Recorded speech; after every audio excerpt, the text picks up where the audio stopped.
Dear students, आज जिस topic के बारे में हम बात कर रहे हैं वो है एक्सरसाइज 7.2 का क्वेश्चन नंबर 7 ऑफ क्लास 10। तो क्या दिया हुआ हमें इस क्वेश्चन में कि find the coordinate of point A, यानी पॉइंट ए के निर्देशांक यानी कोऑर्डिनेट फाइंड करने हैं, जहां पर ए बी जो होगी यानी ए से जो बी लाइन है वो एक डायमीटर यानी व्यास है किसी सर्कल यानी वृत्त का, उस सेंटर यानी केंद्र हमें दिया हुआ है 2,-3 और पॉइंट बी के कोऑर्डिनेट हमें दे रखे हैं 1,4। तो सबसे पहले हम क्या करेंगे, इसमें एक सर्कल ड्रॉ करेंगे क्योंकि वृत्त हमें दिया हुआ है, और वृत्त के अंदर जो डायमीटर है उसको हम ड्रॉ करेंगे।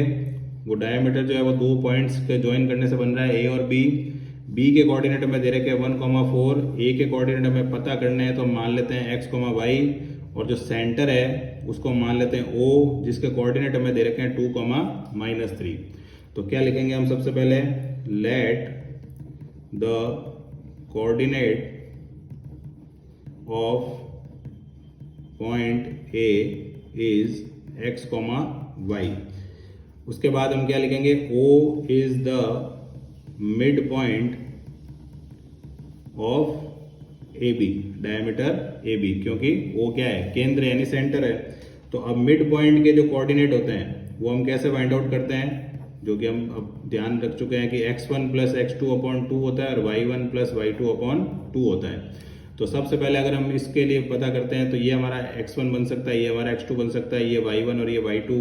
तो O के कोऑर्डिनेट अगर हम जनरल वे में फाइंड आउट करते हैं तो क्या हो जाएगा, x + 1/2, y + 4/2, यानी x + 1/2 और y + 4/2।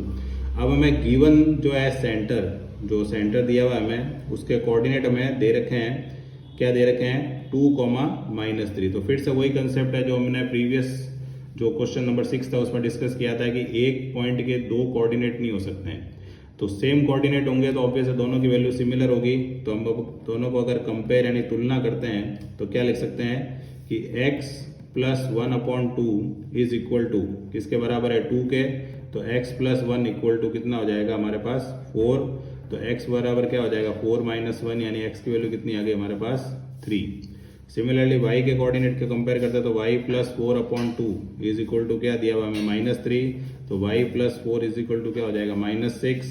तो y इज इक्वल टू क्या हो जाएगा, -6 और -4, यानी y की वैल्यू कितनी हो जाएगी, -10। तो इस तरह से हमने ये a पॉइंट के कोऑर्डिनेट जो कि हमने लेट किया था इनिशियल में कि x, y होते हैं, तो उसकी वैल्यू हमें फाइंड कर ली 3, -10। तो ये हमारा हो गया इस क्वेश्चन का आंसर। Thanks for watching.